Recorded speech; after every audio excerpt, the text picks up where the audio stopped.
kegelapan berlaku kepada mereka, iaitu di mana ketika Empire Rom Barat telah runtuh. Pada ketika itu akhir muncul satu kuasa dinamakan Gereja Kristen sebagai satu institusi yang mendominasi masyarakat Kristen Barat. Gereja ketika itu telah mendakwa dia merupakan sebagai satu institusi rasmi wakil kepada Tuhan di muka bumi. Dahsyat tuan. Mereka klaim sampai begitu sekali. Dan yang kedua, berlakunya problem teks Bible. Masyarakat Kristen Barat dia menghadapi problem kepada teks-teks Bible ini. Kita tahu bahawa berlaku pertentangan antara perjanjian lama, Old and New Bible. Sampai saat ini dia tidak tahu siapa penulis. Mereka boleh ubah. Baca Quran ini datang kebenaran. Allah bersumpah dengan ayatnya mengatakan inna nahnu nazzalna dzikra wa inna lahu lahafizun. Kami yang turunkan Al-Quran ini, kamilah yang memelihara dan menjaga. Buatlah penyelenggaraan macam mana pun. Lepas tu kita nak cari golongan-golongan ulama yang amanah dengan ilmu. Kita nak lihat macam mana Hasan Al-Basri sendiri dalam kelahiran dia sudah menampakkan cahaya menjadi seorang ulama yang hebat, dipelihara oleh Allah Subhanahu Wa Taala sehingga dipercayai hafiz masanya hidup dengan menuntut ilmu, mengajar dan juga menyampaikan dakwah. Tidak mahu hilang di Islam. Sebab kita sebagai peranan kita yang datang ni, ilmu yang kita nak belajar ni, kita bawalah ilmu sebenar yang berpandu dan berpaksi kepada ahli sunnah wal jamaah. Apa pun yang datang tuan, kerana kita ada keyakinan, kita ada kekuatan iman. Bukan macam orang Kristian, mereka boleh ubah perjanjian lama mereka, ikut kitab-kitab mereka, akhirnya timbul perjanjian baru dari New Testament.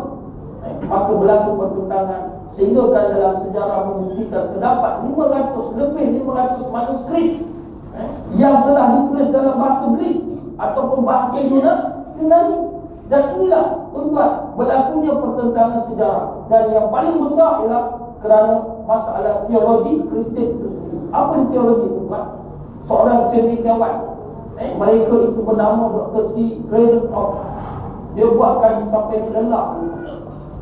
Akhirnya dia menyerah. Lalu bila dia dah kalah dan tak boleh nak jumpa penghujung, dia buat satu conclusion, kesimpulan bahawa Yesus ini memang terlalu misteri. Terlalu misteri. Sebab dia nak mencari Tuhan. Dia kata Tuhan ni sesuatu yang problem, susah sangat. Dia nak cari Tuhan tuan. Kita tak adalah sampai nak pergi cari Tuhan macam orang kita cari Tuhan. Akhirnya timbul ketika itu mereka katakan Tuhan itu satu dalam tiga dalam satu, dah macam sempu pula.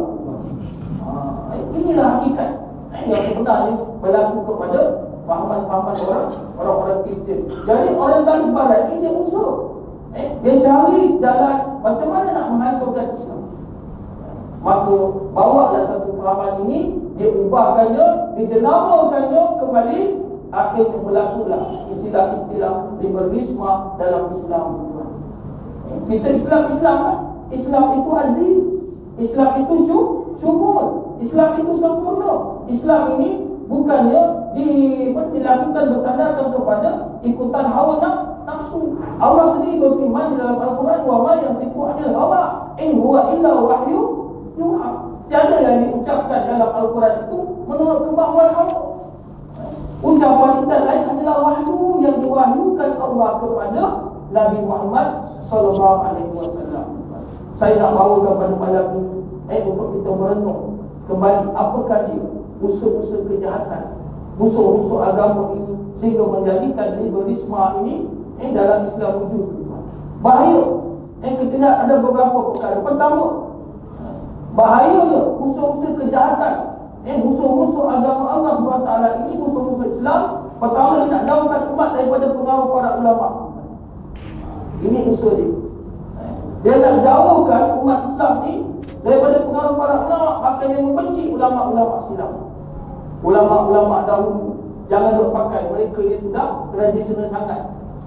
Dah jadi bahan museum. Tak payahlah, kita ni dah hidup zaman realiti, zaman moden. Ini kurang berlaku macam mana saya akan bawa nanti kisah Irsyad Manji, timbulnya dalam negara kita ni Kasim Ahmad. Sebenarnya ramai. Kalau 4 siapa kelompok dia, Aminah Wadud tu, Dan terlalu ramai. Itu pimpin-pimpin yang utama. Yang anak-anak ikan bilis ni juga ramai. Mereka katakan Islam ni mudah. Mudah sangat. Memanglah nak disebut dalam Nabi SAW, Yasir wala tu'asir. Permudahkanlah agama, jaga memayakan. Tapi maksud mudah jangan sampai dia terlonggar pun. Jadi menjauhkan umat daripada pengaruh para ulama. Alasan dia pemisah antara pendapat ulama sebagai individu dengan ajaran Islam itu sendiri. Dia kata ulama ni banyak menggunakan pemikiran-pemikiran logika akal. Jadi kita tak boleh tolak ulama. Apa yang sebenarnya dikatakan Allah dan juga hadis Muhammad itu cuba nak ditafsirkan ulama-ulama. Tuan nak bandingkanlah ulama dengan kehebatan dan segala. Kita tengok Imam Asy-Syafi'i, Imam Malik, mereka tak ada PhD pun tak. Tapi lari ulama hari ni walaupun ada PhD, tapi PhD perasaan hasad dengki dengan agama tu. Ini yang kita juga bimbang. Ini antara virus dia tuan pertama. Kita nak lihat bahaya virus terorisme ini dijauhkan umat Islam sebenarnya daripada pengaruh para ulama. Benci pada ulama, tak suka pada ulama. Saya dah katakan ada 4 jenis manusia ni. Manusia yang mana dia yang bahaya ni manusia yang tidak berilmu itu. Yang kedua, dia berilmu tapi dia tidak beramal. Yang kedua yang mana dia ni tidak beramal dengan dia beramal tapi tanpa ada ilmu. Yang kedua dia tidak beramal dengan ilmu. Dan yang seterusnya ada antara kategori itu apa dia? Dia menghalang usul-usul untuk orang mendekati kepada ulama. Dia benci.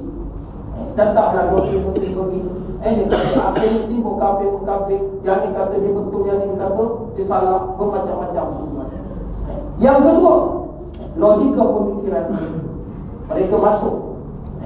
Mereka katakan akallah yang menjamin kebenaran dan akallah yang sesuai dengan ajaran Islam. Sehingga umat Islam diberikan kebebasan untuk tidak menerima. Dan hukum mereka ini kemungkinan pun dapat diterapkan pada pemikiran mereka bersandarkan kepada logik akal mereka tuan. Dan ini bukan satu kesalahan. Kesalahan besar. Dan yang penting tuan, nanti keluar Isyak Nabi ini istilah yang boleh disalahkan ijtihad. Saya akan sentuhkan juga nanti insya-Allah dalam ceramah tersebut tuan. Kemudian yang ketiga, apakah bahaya dia cuba untuk menganjurkan kepada pengikut-pengikut mereka ini bahawa satu fahaman tidak lagi berpandu kepada pentafsiran ulama-ulama salafus salih. Dia kata ulama ini tidak kuno saya tekan tadi. Maka akhirnya timbul prinsip kebebasan kaum liberal Islam dapat terwujud, utamanya kebebasan mereka ini berpendapat, kebebasan mereka ini buat interpretasi mereka sendiri, kebebasan mereka memilih keyakinan dalam agama. Kalau rasa dia tak yakin, ikut rasa hati dia tuan. Ini bahaya. Bahaya pemikiran liberal ini adalah anggapan bahawa dia mewujudkan kebebasan individu berarti seorang telah memiliki satu tingkat keimanan yang tinggi lagi sempurna. Siapa yang duduk percaya kepada pemikiran liberal ini, maka iman dia lah yang paling sempurna tuan. Sampai begitu sekali. Mereka menyangkakan mereka ni sebenarnya tak ada pun latar belakang ilmu syar'i dalam masalah-masalah akidah syariah. Syariat mereka tidaklah kuat. Semangat mereka pun lebih kepada apa? Untuk membenci kepada Islam. Akhirnya mereka cuba mendakwahkan, melakukan suatu rekrut, lahirkan kader-kader mereka secara kita lihat ilmu itu digabungkan. Seakan-akan mereka mengatakan jadilah kalian penganut fahaman liberal agar kalian nanti menjadi Muslim yang kafah. Siapa yang jadi penganut agama liberal, maka dialah Muslim yang sempurna. Yang lain ini tak sempurna. Ini kita keluar. Akhirnya mereka ini akan menafikan sahabat-sahabat Rasulullah sallallahu alaihi wasallam. Mereka tidak lagi mengikut ajaran dan juga amalan para tabi'in, para tabi'un dan orang-orang yang menjejak langkah Nabi Muhammad sallallahu alaihi wasallam. Dan bahaya inilah sebenarnya tuan dicetuskan melalui akidah. Mereka akan ada satu fahaman iaitu akidah liberal. Dibangunkan atas dasar kebebasan tadi. Kebebasan mereka berakidah, kebebasan mereka beribadah, kebebasan mereka berperilaku, kebebasan mereka ini berinteraksi sosial, membangunkan hubungan dengan pihak lain, dan bermacam-macam, asalkan semuanya bebas, hak asasi kan. Jadi akidah ini telah membuka ruang bagi pengambil-pengambil ataupun pengamal-pengamal liberalisasi tadi, maka mereka akan buat undang-undang mereka sendiri. Akhirnya kalau kita lihat Amin Awad, dia tuntut hak kesamarataan seperti mana orang lelaki. Kenapa orang perempuan tak boleh jadi imam ke khatib untuk membaca khutbah pada hari Jumaat? Tak boleh terjadi imam untuk perkara wilayah ada ilmu. Tak boleh terjadi imam maka makmum kalangan jemaah lelaki dan perempuan. Tengok habis tu cacat merukuk. Kalau kita tidak memahami dengan selok-belok, dengan lebih mendalami, tak mampu untuk kita mengekang tentang fahaman-fahaman ini. Contohnya tuan-tuan, saya nak bawa sebagai gambaran ilustrasi apa yang berlaku. Seorang penganut liberal dalam Islam ini, dia tidak melarang seorang pemuda untuk menikahi saudari perempuan. Adik-beradik pun boleh nikah, ibu kandung pun boleh nikah, bebas, pilih mana dia suka.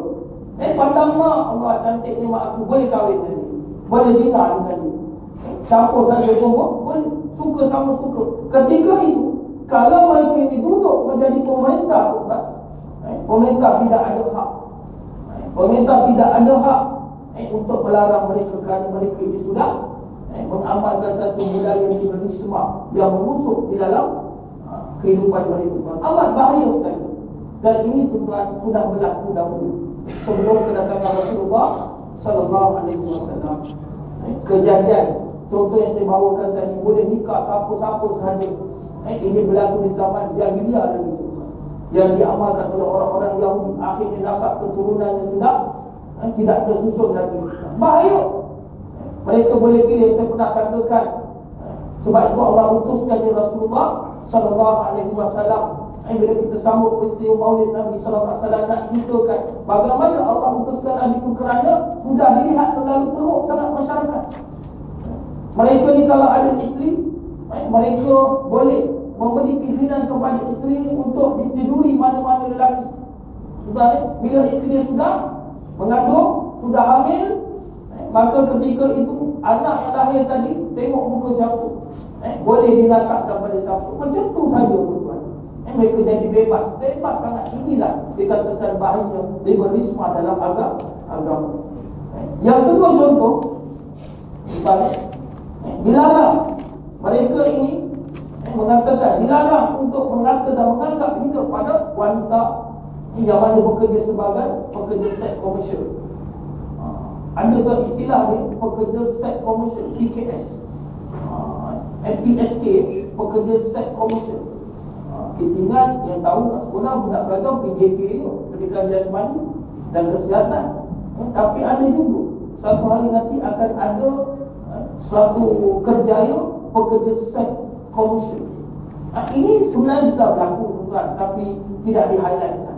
Itulah lahirnya anak-anak yang tidak sah taraf, bukan warga negara, tidak sah taraf, status taraf dari segi dia punya keturunan. Ini yang bahaya. Dan mungkin sebagai mereka akan merasa malu dan takut hukuman moral daripada masyarakat, mereka buat secara senyap-senyap. Inilah di ancaman-ancaman liberalisme yang berlaku di akhir zaman yang patut kita takut. Patut kita khawatir dengan kita berpegang pada sebuah kuat akidah dan agama kita yang sebenar. Kemudian kita nak contoh yang ketiga.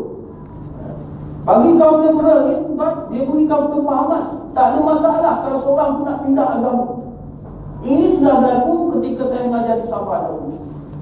Seorang pelajar saya ni, tahun ini dia boleh daftar kat register kedatangan dia agama Islam. Tahun depan dia boleh tukar jadi agama Kristian. Ikut mana bapak dia ni, pencampuran agama bukan. Ini sudah berlaku kepada bangsa selain pada bangsa lain. Dahulu kalau 80-an, 90-an, tapi zaman yang terbaru ni tuan, kita tak menjadi hairanlah kalau orang lain ramai yang murtad dengan cara begitu. Kita boleh sebut Melayu. Sebenarnya dahulunya orang Melayu mulia kerana mereka berkuat pegang kepada agama Islam. Hari ini Melayu dihina sebab Islam itu tidak menjadi kekuatan pegangan dalam kehidupan orang-orang Melayu. Mudah sangat, asalkan aku ni jadi Islam. Bila datang satu kesusahan, ditimpa satu musibah ataupun kebinasaan, maka mudah. musuh-musuh tadi agama, orang-orang itu pendakwa-pendakwa dia datang untuk menawarkan dengan berbagai-bagai tawaran. Akhirnya boleh tidak ikut agama mana mereka suka. Sebab itulah istilah-istilah yang kita tengok hari ini tuan. Dia minta kan benar-benar kalimah Allah nak digunakan. Kalau berjaya je tuan, akhirnya banyak lagi yang nak diistilahkan. Nak diistilahkan, nak dibawa. Ini sebenarnya bahaya-bahaya yang berlaku, ancaman-ancaman begini dan kita tak tahu. Kenapa kita ada pihak berkuasa agama tapi tak mampu untuk memantau, untuk sama-sama mengambil tindakan. Kerana ada terlibat orang yang ada kepentingan daripada pihak atasan. Kalau orang bawah ni tak ada apa dah tu kan. Sampai kepada pihak-pihak yang tertentu. Ini sebenarnya bahaya yang berlaku. Kalau dia kata tiada masalah, seorang boleh berpindah rendah agama dan jadi nomad, kaum nomad pula. Boleh saja di pagi hari dia Muslim, siang hari dia menganut agama Kristian. Di petang ni balik agama Yahudi, malam nanti jadi agama Hindu ke Buddha. Akhirnya dia menjadi etis. Suka hati dia. Mana satu dia nak? Dia gabungkan semua ni bentuk-bentuk ritual agama, tak kira dah Islam ke, Hindu ke ataupun Kristian.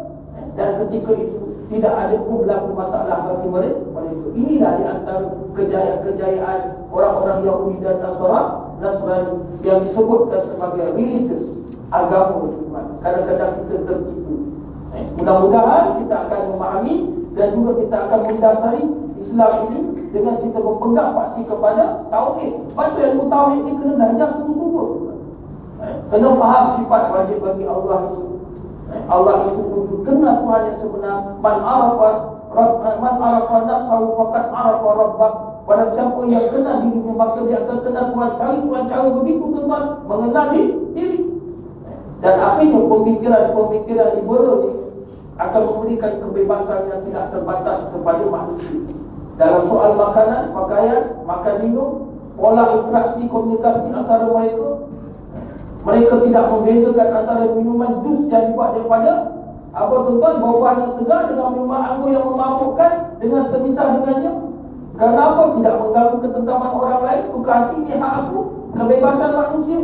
Mereka juga akan anggap tidak ada perbezaan antara wanita yang berpakaian tutup aurat dengan wanita yang hanya mengenakan bikini depan lelaki tuan. Sama saja. Bahkan kadang-kadang istilah telanjang tuan. Minta maaflah dengan izin dalam parlimen pula. Istilah telanjang, dia pakai baju tapi jenisnya nampak aurat memang ketat, dengan seksi dan sebagainya. Pun nampak sampai ke atas. Kalau penghayal boleh makan, pun orang nak makan apa tuan. Maka itulah sebenarnya sudah menjadi campur bau. Orang tengok dan tak ada salah pun. Tak ada rasa pun tu dosa dah. Tengok macam hari ni tuan, jalan sana sini, dia tak rasa pun bersalah. Dengan aurat yang didedahkan itu, tak ada rasa apa-apa. Inilah kejayaan liberalisme dalam agama yang sudah dipupuk perlahan demi perlahan. Kita duk pegang balik. Dia kata kalau yang macam mana disebutkan oleh Kasim Ahmad, yang duk pakai terikut di tudung ni, adalah dia umpama macam pemikiran terkongkong. Angin tak masuk, udara tak masuk, maka dia jadi macam katak orang terburuk, tak tahu dunia luar. Allahu Akbar. Maka betul-betul dihina ajaran yang dibawa oleh Nabi Muhammad sallallahu alaihi wasallam. Apa guna itu dalam agama? Akhirnya itu soal pakaian. Makan minum halal dengan haram dah tak ada beza dah. Dah tak ada beza, dah tak ada batasan. Inilah bahaya pemikiran liberal, faham sekularisme. Akhirnya masuk tuan, dah berjaya. Dengan sebab liberalisme tadi, kalau nak lihat kepada ancaman sekularisme ni tuan, nak sebut pun saya kata tadi susah. Sekularisme, sekular lah sedang situ. Nak memisahkan agama dengan itu tuan, sudah berlaku aliran tersebut. Kita lihat dahulu dalam sejarah sekularisme yang ada dua aliran. Satu aliran etisme, iaitu sekular yang mengingkari eksistensi agama secara total. Ini saya pernah kata semasa saya belajar universiti, pensyarah saya, dia pemikiran begini lah, pemikiran existentialism. Tak sebut pun susah, tak kena sebut lagi kan. Duk pandang dia kata kan, dia bagikan contoh. Kalau kita memandu dah pukul 2 pagi sampai dekat traffic simpang 4 traffic light tuan, Duk tengok depan tak ada kereta, kanan tak ada kereta, kiri tak ada kereta. Kita tengok tu lampu merah, takkan nak tunggu, bodoh kita, dia kata. Tuan-tuan, dia ajak cara macam tu. Bodohnya kita, kan baik kita jalan, dia kata nak langgar lampu merah tengah-tengah pagi buta tak ada orang. Yang kita ni belajar agama punya taat, tuan-tuan. Maksudnya yang terpilih tu utama kita ni belajar agama ni taat. Lampu merah, merah haram. Yang hijau itu adalah halal, halal jalan, tuan-tuan. Kita faham, berhati-hati dalam tindakan-tindakan kita. Tapi fahaman existentialism ni, tuan-tuan. Saya masih ketika tu dalam Dewan Perperiksaan, bila soalan ditanya nak hukum, memang paper tu saya dapat gagal, tuan-tuan. Kan kita duk berdebat dalam kertas peperiksaan. Duk berdebat dalam kertas peperiksaan dengan pensyarah. Semua orang kenal. Siapa tak kenal dengan profesor tu, saya tak nak sebut nama. Saya hanya mendoakan mudah-mudahan dalam akhirat saya ingat kalau ini umur dah sampai kat 80, saya ingat umur masih hidup lagi, masih kuat, masih sihat, mempunyai makniga yang besar. Kalau tuan keluar dekat apa tu, apa ni, dia apa tu, tol Kajang tu kan, nampak sebelah kiri satu rumah tanah besar ni, tu rumah dia cerita bangga dia. Memiliki kekayaan inilah dia. Berapa kita nak kongkong dengan agama? Kalau kita pun agama tak tentu. Belum tentu saya boleh pakai Mercedes, belum tentu saya ada BMW, belum tentu saya ada macam-macam kereta mewah. Dia rasa bangga dengan apa yang dia ada. Kerana apa? Ilmu pemikiran dia cerdik, melampaui batasan daripada wahyu Allah Subhanahu wa taala. Ini yang dikatakan orang yang mengingkari keberadaan, kewujudan Allah Subhanahu wa taala, sekularisme yang aliran etisme. Tetapi kita lihat yang kedua, sekularisme yang non-etisme, sekular yang tidak mengingkari adanya Allah. Dia tak ingkar, dia percaya ada Allah sebagai pencipta, bahkan dia iman kepada wujudnya Allah. Hanya mereka menolak hukum-hukum Allah. Ini yang dah ada. Dia beriman ada Allah, tapi dia tolak hukum Allah. Dia ambil dalam Quran ni boleh pakai, yang ni tak boleh. Ini hukum wuduk ni tak boleh, tak sesuai. Yang ini boleh. Ini lahirnya sekularisme dan etisme. Kerana apa? Berjaya pahaman liberalisme tadi masuk. Mereka bawa sekular tak berjaya pun, tapi caranya bawa lah ajaran-ajaran baru hari ini. Mereka boleh tolak hukum-hukum Allah Subhanahu wa taala. Yang dikatakan tidak maju. Kalau kita gunakan hukum-hukum Allah ini untuk kehidupan dunia, maka tidak akan maju. Mereka berupaya agar ada pemisahan antara agama dengan urusan hidup di dunia besar. Inilah kalau nak dibandingkan dengan sekularisme yang pertama tadi, aliran etisme, orang tak ada sambutan. Tapi yang kedua ni ramai menyambut itu, sampai menyambut akhirnya Allah Subhanahu wa taala menyebut dalam Al-Quran, surah Al-Baqarah ayat 80. A'udzubillahi minasyaitonir rajim. Allah kecam, Allah kecam dan Allah ancam para penganut fahaman-fahaman ini tak kira selain daripada Islam. Afatu'minuna bi ba'dil kitab wa takfuruna bi ba'din, fama jazaa'u man yaf'al dzalika minkum illa khizyun fil hayatid dunya wa yaumal qiyamah yuraduna ila asyaddil azab wa wallahu bighafilin amma ta'malun. Apakah kamu beriman kepada sebagian daripada kitab Taurat dan ingkar terhadap sebagian yang lain? Kamu boleh ubah? Tiadalah balasan bagi orang yang berbuat demikian daripadamu, melainkan kedustaan dalam kehidupan dunia yang kamu tinggal. Pada hari kiamat mereka akan dikembalikan kepada seksa yang sangat berat, seksa yang sangat dahsyat. Allah tidak lengah daripada apa yang kamu perbuat. Tunggulah azab yang sengsara itu. Maka ketika itu tidak ada harapan lagi untuk dia mengandung nasib daripada Allah Subhanahu wa taala untuk memperbaiki balik kehidupan di kerana dunia sudah ditinggalkan. Allah kata lagi dalam surah Hud, ayat 15 hingga 16, man kana yuridul hayatad dunya wa zinataha wa fi ilayhi ma'malahum fiha wa hum la yuhadun ulaika alladziina laysa lahum fil akhirati illa an-nar wa habita ma sana'u fiha wa batilu ma kanu ya'malun. Barang siapa yang menghendaki kehidupan dunia dan perhiasannya, nescaya kami berikan kepada mereka balasan pekerjaan di dunia dengan sempurna, dan mereka itu tidak akan dirugikan. Itulah orang-orang yang tidak langsung dapat akhirat kecuali neraka baginya, kata Allah. Dan lenyaplah di akhirat itu apa yang telah mereka usulkan di dunia dan sesila apa yang telah mereka kerjakan. Habis, terbatas semua kebaikan-kebaikan yang dibuat ketika dia berada dalam agama Islam. Ini sebenarnya bahaya yang berlaku. Sebenarnya datang fahaman-fahaman selain daripada agama Islam yang sebenar.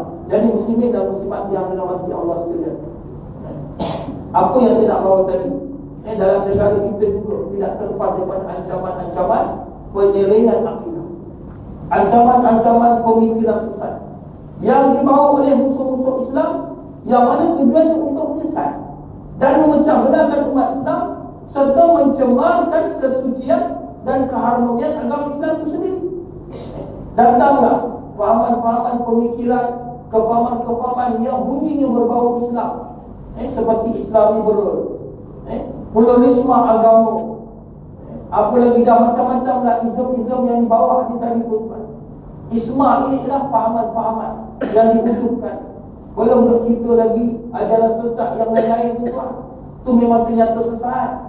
Kalau orang hari ini orang tahu ayat punya ajaran sesat, ajaran Bahai sesat, ajaran Tuan Kahar sesat, semua orang tahu sesat. Tapi orang tak tahu lebih besar taghut ialah ajaran-ajaran yang mereka campur adukkan. Akhirnya mereka diadungkan, dikatakan inilah Islam yang sebenar.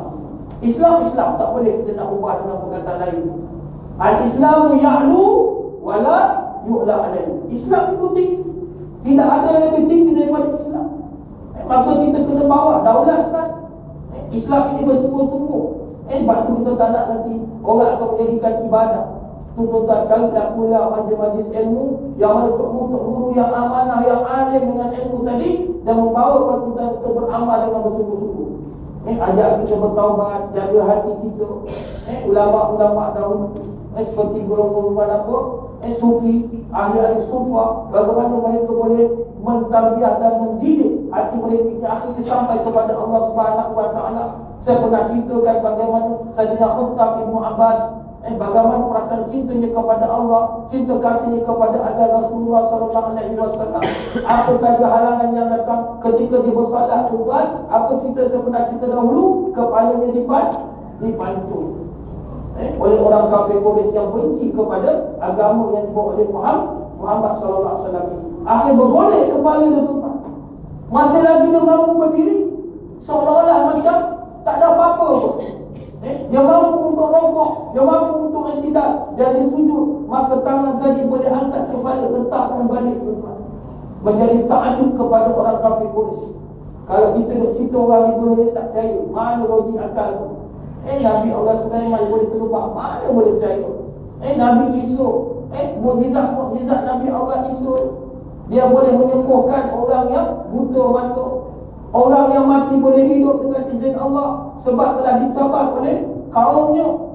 Nak tengok buktikan kerasulan Nabi Allah Isa alaihi salam, Nabi Allah salih begitu, dicabar, akhirnya mampu untuk dikeluarkan seekor unta yang besar daripada celah-celah batu. Mukjizat yang dicabar banyak, dipanggil sebagai mukjizat Hesi. Hari ni orang nak cabar Quran, tuan. Mukjizat maknawi yang maknanya itu Allah akan pelihara kalau betul-betul kita maknakan Al-Quran yang sebenar di dalam hadis itu. Kalau sekadar bawa tunjuk je kitab dengan Quran, duk duduk dekat dada dia, tapi tak beramal, kan? Tu saya kata, biasa baca setiap minggu tapi tak faham apa yang kita baca. Orang kata tak dapat dia punya pahala, dapat tuan. Sebab tu kita kena beramal bersungguh-sungguh dengan apa yang telah kita belajar. Inilah antara pegangan-pegangan yang akhirnya menimbulkan di akhir zaman dengan istilah mereka ini terbau-bau istilah-istilah baru dalam agama Islam untuk mereka cedok sebarang kefahaman dan pemikiran yang menyalahi akidah, terutamanya akidah Ahlussunnah wal Jamaah.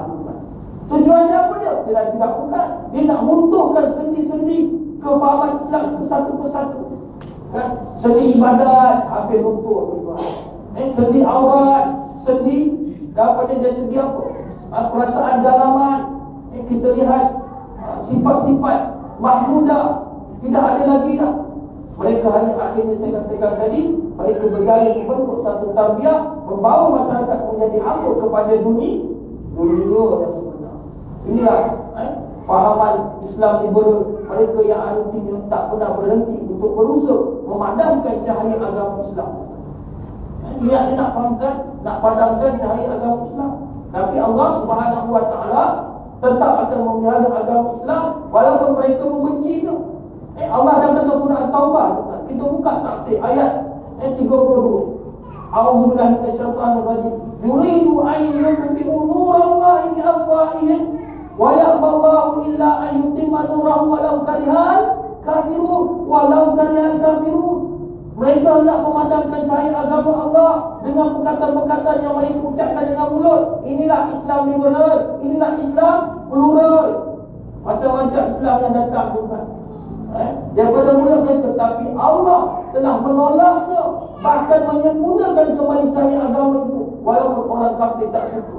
Lepas kita lihat hari ini sudah timbul cahaya orang nak datang majlis-majlis ilmu. Lahirnya ulama-ulama. Waktu makin banyak timbul kepercayaan masyarakat kepada agama. Bagai orang kata apa, sedawan yang tumbuh di bawah hujan, tapi hari ini tak hujan, bukan sedawan mati semua. Kan panas. Orang kata tak tahan dengan cuaca. Tapi ulama tafsir menjelaskan nur Allah, cahaya Allah adalah hidayah. Yang datang ialah hidayah. Hidayah dan agama yang dibawa oleh Rasulullah sallallahu alaihi wasallam. Hidayah Allah dan agama yang dibawa oleh Nabi kita, iaitu Islam. Dengan bermaksud perkataan-perkataan yang mereka ucapkan tadi itu, usaha mereka itu umpama untuk memadamkan cahaya matahari ataupun cahaya bulan dengan cara tiup. Boleh ke tuan? Allah macam menempelak bagi mereka. Kau nak padamkan cahaya Islam, macam mana kau nak padamkan cahaya matahari? Boleh tiup tuan? Tak boleh tiup. Tiup cahaya matahari. Kalau kita tiup cahaya lilin boleh, api lilin tiup padam. Nyanyilah buat birthday tuan kan, letak umur 70 tahun 7 batang tuan, 7 batang apa lilin besar. Bapak lilin buat letak tuan. Kek 3 kilo je. Nyanyi cicit-cicit happy birthday tu atau bukan ni. Habis tiup atau kerja ada nampak kat situ, muka tersebar atas kek tuan. Allahu Akbar. Dia tu ajar kita nak sambut hari kali bukan cara begitu tuan. Walaupun kadang-kadang ada kata suka-suka Ustaz, jangan tuan. Ini antara bahayanya liberal Islam dimasuk perlahan. Kita ada cara kita doa kan, dan tanda kesyukuran. Alhamdulillah, sebab kita duduk di atas kita sejadah. Kita duduk renung, ada konsep muhasabah, ada konsep tafakur, ada konsepnya kita apa? Bertaubat kepada Allah Ta'ala. Ya Allah, hari ini dah tenggelam dalam matahari, maka pendek usia aku satu zaman, satu masa. Besok lagi tuan jangan kata hari ini meningkatnya satu hari, meningkat usia aku, umur makin panjang. Bukan tuan. Bila padam, bila tutup dan tenggelamnya cahaya itu, matahari itu kita berada pada malamnya, berarti bersiap sedia untuk hari keesokan, sama ada Allah izinkan kita hidup ataupun tidak. Ini yang paling kita takut. Dan fahaman-fahaman ini lah kita jaga. Mereka cuba untuk memunculkan pemikiran orang Islam. Kalau yang tadi saya sebut orang Arab dulu, hari ini datangnya fahaman-fahaman orientalis barat. Nama dia Leonard Binder. Leonard Binder. Binding dia orang Islam kita je. Kan bukan binding. Dia gunakan dalam wacana-wacana ilmu masih hidup lagi. Leonard Binder. Dia nama di Islam tu kan, tapi dia bawa Islamic liberalism. Ini yang duk kita tengok ada orang kita duk pergi belajar kan, dia ambil pemikiran bersalah dia. Itu salah cara positif. Dia pakai Islam. Mereka gunakan Islam itu nak menjelaskan agama Islam ini sama macam agama-agama lain. Mana sama tuan? Islam tak sama dengan agama lain. Kalau Allah dah kata Islam ya'nu wa la yu'la alaihi, mana sama? tapi mereka cuba untuk menyamakan agama Islam dengan agama yang lain. Dari golongan ini tak sebenarnya Allah kata bercanggah sekali dengan firman Allah saya bacakan tadi.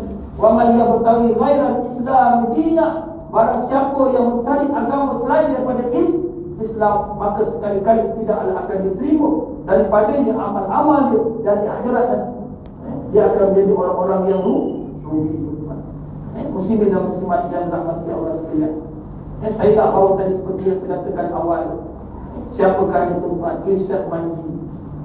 Tuan Irsyad Manji ini kenalkan dulu, pernah dicetuskan satu projek usaha, dia buat projek ijtihad tuan. Dia menyalahgunakan konsep ijtihad dalam Islam. Nak jadi seorang mujtahid, dia nak samakan diri dia macam ulama-ulama dahulu, sahabat-sahabat dahulu. Sebab itulah ada dengan konsep Al-Quran, hadis, ijma' ulama dan qiyas tuan. Dia gunakan konsep ijtihad satu dia. Sebenarnya banyak. Macam mana dia selewitkan? Dia buka pintu ijtihad seluas-luasnya, sebebas-bebasnya tuan dengan pemikiran. Ulama dulu tidak, dia berpandukan kepada Al-Quran dan hadis Nabi. Macam mana ijtihad itu boleh? Perlu ada syarat yang jadi ijtihad, bukan sebarangan. Tak cukup ilmu semua dalam bidang tak boleh tuan. Ini barulah ada master PhD, 2-3 PhD, dah boleh nak berijtihad tuan. Bukan boleh senang dia istilahkan begitu. Jadi dia beri peluang kepada orang-orang jahil untuk melakukan ijtihad sendiri, untuk menghasilkan pemikiran-pemikiran songsa yang bercanggah dengan ajaran Islam yang sebenar. Dan inilah telah dibawa oleh Irsyad Manji yang saya tekankan, seorang aktivis sosial, aktivis masyarakat yang beragama Islam dan telah menerima pendidikan agama serta aliran sekular daripada barat. Dia belajar agama, dia pergi barat. Saya tak sure lah belajar ilmu agama kat barat ni. Dekat tanah air kita pun dah cukup dah. Stok guru saya di Mekah tu besar.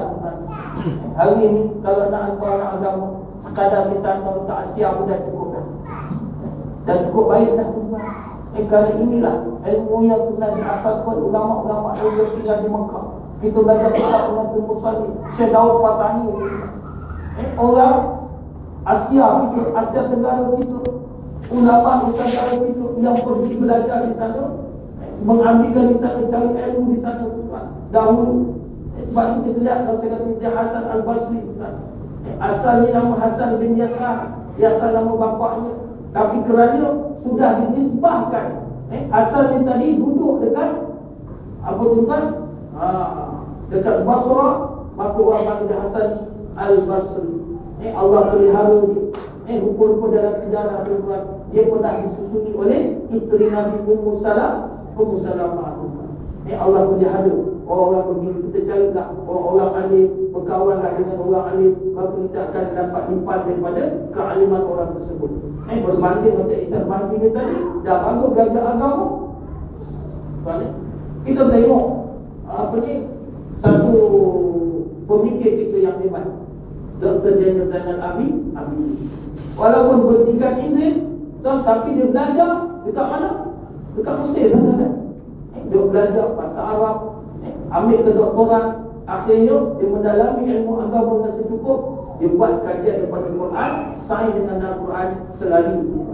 Tidak salah daripada pemikiran macam dibawa oleh orang yang berpahaman kepada liberalisme ini tadi. Tapi inilah dia, Irsyad Manji ni dah belajar sekolah agama, pergi barat, akhirnya tumbuh satu projek besar, projek ijtihad. Kat mana masa tuan? Dekat Kanada. Kita ni berlaku di 6 tahun lepas. Kononnya nak melahirkan satu pemikiran baru tentang Islam. Mana boleh tuan? Islam Hadara kan? Kita sebut Islam Hadara tuan. Pemikiran baru tentang Islam. Nak pisah dengan pengikut tradisi lama, tak boleh. Tetapi hasil kajian dia menunjukkan bahawa seorang pembawa ideologi yang menghina Al-Quran, dia buat kajian, akhirnya dia berfikir, fikiran dia orang nampak dia telah menghina Al-Quran, dia hina Nabi Muhammad SAW, serta nak mengubah tata cara ibadah dalam agama. Sebenarnya amalan ijtihad dalam Islam amalan muhir. Amalan yang terbuka bagi para alim ulama yang memiliki syarat saya katakan tadi, mengikut garis panduan yang sudah pun dikaji secara mendalam dan ditetapkan oleh ulama dalam ilmu usul fiqh. Itu sebenarnya ijtihad. Imam Syafi'i rahimahullah ta'ala, ulama terawal yang telah merumuskan ilmu ini dalam kitab yang Glenmore dan kitab terkenal masyhur Ar-Risalah sebagai satu konsep panduan bagi ulama yang berkemudian untuk berijtihad. Saya pun hari ini tak berani nak berijtihad pula. Jangan kita nanti kalau tuan saya satu ijtihad saya keluarkan, tuan ikut buku ijtihad yang salah dengan saya masuk neraka dengan tuan bukan masuk neraka. Tak nak berlaku macam itu. Itu umat Islam jangan terpengaruh terlibat dengan ijtihad irsyad manji. Kita tengok ijtihad tokoh dalam negara kita. Siapa dia? Kasim Ahmad. Tengok ijtihad, dia tafsirkan agama ikut pemikiran, bukan berdasar kepada wahyu Allah Subhanahu wa taala. Dan apa tuan? Wahyu Allah ni sifat Tuhan, sifat Allah berbeza sama sekali dengan sifat manusia. Pemikiran manusia terbatas nak memikirkan tentang alam-alam gaib. Sebab Allah kata cukup beriman. Alladzina yu'minuna bil ghaibi wa yuqimuna as-salata wa mimma razaqnahum yunfiqun. Mereka beriman dengan perkara gaib. Mereka dirikan solat. Apa harta yang mereka dapat, mereka nafkahkan kepada jalan Allah. Ikutnya syariat. Tak boleh kita nak tentang, tak boleh kita nak persoalkan. Ini datang orang dia kata jangan, kita boleh persoal. Dia kata Quran ni macam buku sejarah tu kan, dia kata kan boleh dikritik. Buku sejarah yang ditulis boleh dikritik. Sama macam Quran, dia kata Quran ni pun boleh dikritik. Entah kalau Quran dikritik, apa kitab yang boleh sebetul tak boleh kritik, kita nak ikut Quran. Kitab pada akal manusia yang sudah dibelit dengan syaitan yang tadi. Tengok apa dakwaan Kasim Ahmad. Dia menuduh ulama yang mengawal Islam di Malaysia ni sama sistem yang diberikan oleh kasta pada ini. Tengok jahat kita. Yang kedua, menyoal penggunaan hadis. Bila nak berceramah, pakai hadis. Bila nak ceramah, pakai hadis.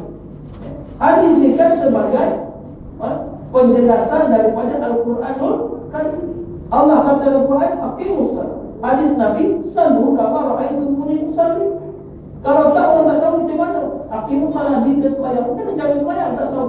Tapi cara sembahyang itu telah ditunjukkan, dibujuk oleh Rasulullah SAW. Maka mereka ni kalau tolak Nabi Muhammad, mereka tak sembahyang cara kita. Sebab tu ada sembahyang pakai niat, dan ada sembahyang boleh jamak guru, ada ma'i, macam-macam lah. Menyoal penggunaan hadis. Mereka tolak hadis. Ketiga, dakwaan Kasim Ahmad, umat Islam ni salah kan? Semuanya salah. Kerana apa? Terlalu mendewa-dewakan Muhammad. Kerana apa? Muhammad tu manusia biasa dia. Cuma dia jadi kandang suruh Allah, orang suruh Tuhan. Buat apa nak sambut maulid Nabi? Buat apa nak puji Nabi yang Nabi salam alaihi? Buat apa nak selawat pada dia? Bagus sekali. Maka kalaulah ini yang ditolak, apa Allah kata dalam Quran, innallaha wa malaikatahu yusalluna 'alan nabi. Allah dan para malaikat berselawat kepada Nabi. Wahai orang-orang yang beriman, berselawatlah kepada Nabi. Tapi mereka tolak. Mereka kata apa? Buat apa nak dewa-dewakan Muhammad? Macam samalah agama yang lain macam tu. Kita nak dewa-dewakan Tuhan mereka. Yang keempat yang saya sebutkan tadi, pemakaian tudung oleh kaum wanita Islam. Dia kata rambut bukan sebahagian daripada aurat. Sedangkan hadis Nabi menjelaskan. Pada itulah hadis yang tuan kan. Hadis Nabi menjelaskan kalau kita pegang tubuh sehelai rambut wanita yang dilihat oleh lelaki yang bukan mahram, bagaimana azab Allah Subhanahu wa taala. Selain tengok 70 orang belum cerita seorang tengok berapa helai rambut tu kan. Rambut boleh kira berapa banyak kat kepala kita. Buka ambil hudung dia tu kan. Kena tiup angin anggur sedap kan. Bukan main tergoda dalam iklan TV tu. Dok apa nak iklankan shampoo 3 dalam 1, 1 dalam 3 macam tuan orang Kristian. Adanya Tuhan Allah, adanya Tuhan apa ni bapa, adanya apa Ruhul Kudus. Satu bawa dah tak tahu dah mana. Dan yang terakhir, apa dikatakan oleh Kasim Ahmad, dipertikaikan tentang keperluan Nabi diagungkan oleh orang-orang Islam. Buat apa? Tak ada keperluan langsung. Besok mati dia tak tahu. Itulah Nabi kita yang akan memberikan syafaat. Syafaat orang dia tak fikir mati, tuan. Dia fikir hidup dekat dunia. Akhirnya dia kata kalau dah mati pemikiran dia tak ada apa lah. Dah mati lah. Tinggalkan semua. Tapi kita ni beriman, kita masih faham bahawa sesungguhnya besok kita ni mati, Allah akan tanya soal kita bermacam-macam. Apa telah kita gunakan nikmat masa hidup dekat dunia tuan. Jadi tuan-tuan muslimin dan rakyat Allah sekalian, saya dah sentuh tentang pokok-pokok liberalisme tuan. Yang lain anak-anak dia kita tak tahu. Sebab kita dapat apa itu liberal, maka biarlah kita pegang kepada Islam yang sebenar. Kembali balik kepada pangkal jalan, segera berhenti. Kalau ada dakwah pemikiran demikian, fahaman-fahaman yang menyimpang daripada ajaran Islam sebenar, kita kembali balik. Jangan ada nanti orang bawa ni dakwah ni kefahaman agama baru. Kalau produk boleh lah kan. Ini produk sama ni baru, tak macam dulu. Ada tuan, ada satu sahabat saya, dia datang, dia perkenalkan satu produk. Produk apa tuan? Produk apa ni? Enjin kereta ni. Apa ni? Kita minyak enjin kan? Minyak enjin. Kita biasa pakai 10,000 km, 5,000 km tukar ni tak ada, dia kata 20 tahun baru boleh tukar. Tuan, saya pun pelik semua. Teknologi baru. Entahlah, saya pun tak berani nak pakai. Dia kata kalau lah benda tu ada lingkup syarikat lain tuan. Kita agama baru ni tak ada. Islam itulah agama yang dahulu. Inna dina indallahil Islam. Tidak ada agama lain sisi Allah, itulah Islam. Islam yang dibuat oleh Nabi Allah Ibrahim, Islam yang dibuat oleh Nabi Allah Ismail, Islam yang telah dibuat oleh Nabi-Nabi Allah Musa. Begitu juga sampai kepada Nabi Muhammad sallallahu alaihi wasallam.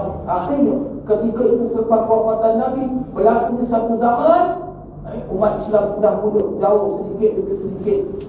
Akhirnya datang satu pemikiran bawa kepada akidah yang sebenar, iaitu Imam Asy'ari dan juga Imam Mansur Al-Maturidi membawa pahaman yang sebenar itu akidah Ahlussunnah wal Jamaah yang boleh bawa Muslim ini keluar daripada pongkongan kesesatan, bawa balik kepada pegangan agama yang sebenar tuan. Sebab itulah terakhir firman Allah dalam surah Al-Imran ayat 103, kita pegangkan sungguh-sungguh, wa'tasimu bihablillahi jami'an wa la tafarraqu وَاذْكُرُوا نِعْمَةَ اللَّهِ عَلَيْكُمْ إِذْ كُنْتُمْ أَعْدَاءً فَأَلَّفَ بَيْنَ قُلُوبِكُمْ فَأَصْبَحْتُمْ بِنِعْمَتِهِ إِخْوَانًا وَكُنْتُمْ عَلَى شَفَا حُفْرَةٍ مِنَ النَّارِ.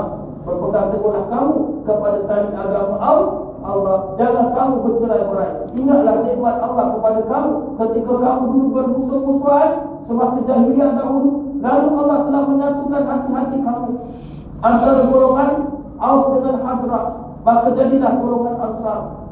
Datangnya Islam daripada Mekah, maka ketika itu Islam daripada Mekah, golongan Muhajirin, maka Nabi satukan persaudaraan. Innamal mu'minuna ikhwatun. Orang-orang beriman itu semuanya saudara tuan. Satukanlah hati-hati itu dengan nikmat Allah, dengan nikmat agama Islam, maka jadilah kamu dengan nikmat orang-orang Islam yang bersaudara. Zaman dahulu benar-benar Allah kata kamu berada di tepi jurang api neraka, lalu aku telah selamatkan. Akhirnya tuan, sama-sama kita jaga kesucian agama Islam dengan berpegang teguh kepada ajaran agama Islam yang suci, berpandu kepada Al-Quran dan Sunnah Nabi sallallahu alaihi wasallam. Yang Nabi kata, taraktu fikum amrayni lam tadillu in tamassaktum bihima. Aku tinggalkan kepada kamu dua perkara yang kamu tidak akan sesat selama-lamanya, yaitu Al-Quran dan juga Sunnah, yaitu hadis Nabi sallallahu alaihi wasallam. Kita nak kiblat kepada mana lagi tuan? Nak baca buku apa? Nak baca buku matematik, nak beramal. Nak baca buku tata rakyat, kita nak beramal pegang hidup. Tuan tak sempurna. Yang sempurna adalah Al-Quranul Karim dan juga hadis Nabi sallallahu alaihi wasallam. Dan kita faham, insya-Allah, mudah-mudahan kita tidak terpengaruh. Inilah kesesatan-kesesatan yang sudah mula menular. Kalau kita belajar tanda-tanda kiamat, inilah yang membawa kepada kerosakan agama. Siapa yang rosakkan agama? Orang Islam ini tuan. Yang mana mereka ini tak faham Islam yang sebenar. Dia bawa ajaran-ajaran baru yang akhirnya menyesatkan kepada manusia itu. InsyaAllah mudah-mudahan saya mengampun dan maaf. Mudah-mudahan apa yang khilaf itu adalah bukan kesalahan dan kesilapan diri saya sendiri. Jika saya nak sebut perkataan-perkataan tadi pun agak sukar. Bila kata apa ni, AJK surau Raudah ini beritahu saya tajuk Ustaz kita buat ceramah tentang liberalisme. Saya kata hari-hari sebut liberal.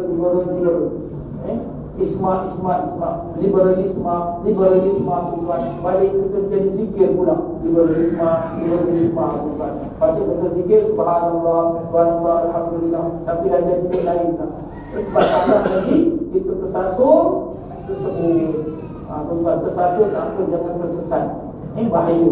Kalau tersesat, jawabnya Allah tidak terima lagi amalan itu. Maka kita berdoa munajat kepada Allah dengan bersungguh-sungguh, kau ampunkanlah dosa-dosa.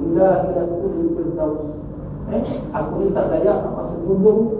Walau aku alanan, aku tak lagi nak menghadapi tentang kedahsyatan api neraka. Allah Maha beritahu, Fatawallahu fil dhunubi, maka engkau aku bertaubat kepada engkau, berterima taubat aku. Kita minta taubat dengan Allah Ta'ala bersungguh-sungguh. Hari ini tengok Allah benci. Tengok di langit mendung saja, awan ada tapi hujan tak turun. Macam nampak sangat kemarahan dan kemurkaan Allah. Kering gontang bumi kita, merekah di tanah-tanah kita, tuan. Rasanya susah hidup kita. Dah berapa negeri sudah dicampurkan airnya, tuan. Bayangkan nikmat Allah ni. Kalau benar-benar proses kita lah, hari ni laporan empangan tertunggal kita ni dah tinggal 68% ni. Kalau diramalkan, tuan, hujan tak turun sampailah akhir bulan 3 atau tengah bulan 3. Mana ketika itu akhirnya orang pun mencarikan sumber-sumber lain. Pergi yang buta diurit dan cari sumber-sumber. Maka ketika itu kita akan cari sumber-sumber yang lain. Tak kira air rukah pun boleh jadi, tuan. Asalkan namanya air. Duk tapis tak ingat tak tahun 1991. Saya masih ingat lagi tingkatan ni bertampung perit. Barulah nak gani perigi, tuan. Barulah kita nak cari paip. Ketika itu baru kita fikir akan nikmat Allah Subhanahu Wa Taala yang besar. Allah tarik sedikit. Dia tak tarik banyak lagi. Sedikit kita dah rasa banyak perit. Apatah lagi kita tengok kesan daripada kepanasan tadi. Tak turunnya hujan, maka makanan akan kurang. Mana nak tunggu, tuan? Orang tak nak balik. Besok kita nak makan apa? Makan rumput mati, tuan. Hari ini binatang-binatang, rumput kambing semua duk menguap, tuan. Aku nak makan apa? Kau manusia boleh dah makan roti lagi. Takkan aku guna-guna nak makan roti? Dia boleh makan kentang lagi. Banyak pun dia, kalau tidak pun ayam masih lagi boleh bertelur, tuan. Dari besok akan datang kita ni pula jadi pula makanan asasi telur ayam pula. Hari pagi sarapan telur, tengah hari makan telur, petang kan minum petang dengan telur, malam pun dengan telur, dah buka bertelur itu, tuan. Rosak juga dari kita. InsyaAllah kita minta dengan Allah Ta'ala banyak-banyak. Astaghfirullahaladzim, astaghfirullahaladzim. Subhanallah wa bihamdika, asyhadu an la ilaha illa anta, astaghfiruka wa atubu ilaik. Al-Fatihah. أعوذ بالله من الشيطان الرجيم. بسم الله الرحمن الرحيم. الحمد لله رب العالمين الرحمن الرحيم مالك يوم الدين. إياك نعبد وإياك نستعين اهدنا الصراط المستقيم صراط الذين أنعمت عليهم غير المغضوب عليهم ولا الضالين. بسم الله الرحمن الرحيم. الحمد لله رب العالمين والصلاة والسلام على أشرف الأنبياء والمرسلين سيدنا ونبينا محمد وعلى آله وأصحابه أجمعين. اللهم انفعنا بما علمتنا وعلمنا ما ينفعنا. اللهم إنا نعوذ بك من لا ينفع ومن قلب لا يخشع ومن دعاء لا يسمع. اللهم اجعل جمعنا هذا جمعا مرحوما وتفرقنا من بعده تفرقا معصوما. اللهم إنا نسألك الرضا بعد القضاء والبرد العيش بعد الموت ولذة النظر إلى وجهك الكريم وشوق لقائك يا أرحم الراحمين. يا ذا الجلال والإكرام يا الله يا رحمن يا رحيم Rahim, kami bertaubat kepada-Mu ya Allah. Ada mensajikan pesan-pesan kami ya Allah. Ada kata ada dosa-dosa antara kami ini ya Allah, maka Kau ampunkanlah ya Allah. Kau ampunkanlah dosa kami semua. Kau ampunkanlah dosa ibu bapa kami ya Allah. Kau ampunkanlah dosa mertua kami. Kau ampunkanlah dosa datuk diri kami, guru-guru kami, anak-anak kami, saudara-saudara kami, saudara perawat kami, seluruh kaum muslimin dan muslimat, mukmin dan mukminat, sama ada yang masih hidup dengan kami ataupun yang telah meninggalkan kami ya Allah. Ya Allah ya Rahman ya Rahim, Kau punyakanlah kehidupan dunia kami ini dengan kebaikan ya Allah. Sesungguhnya kami tahu bahawa dunia ini adalah tempat sementara buat kami ya Rahman, dan kami tahu bahawa sesungguhnya akhirat yang akan kekal abadi buat kami. Maka punyakanlah di akhirat juga akan kebaikan. Hindarilah kami, jauhlah kami daripada siksaan ya Allah. Apa dari siksa api neraka yang amat berat dan pelik untuk kami tanggung ya Allah. Ya Allah ya Rahman ya Rahim, Kau punyakanlah iman yang mantap dalam hati kami. Kau punyakanlah pegangan akidah yang utuh dalam hati kami ya Allah.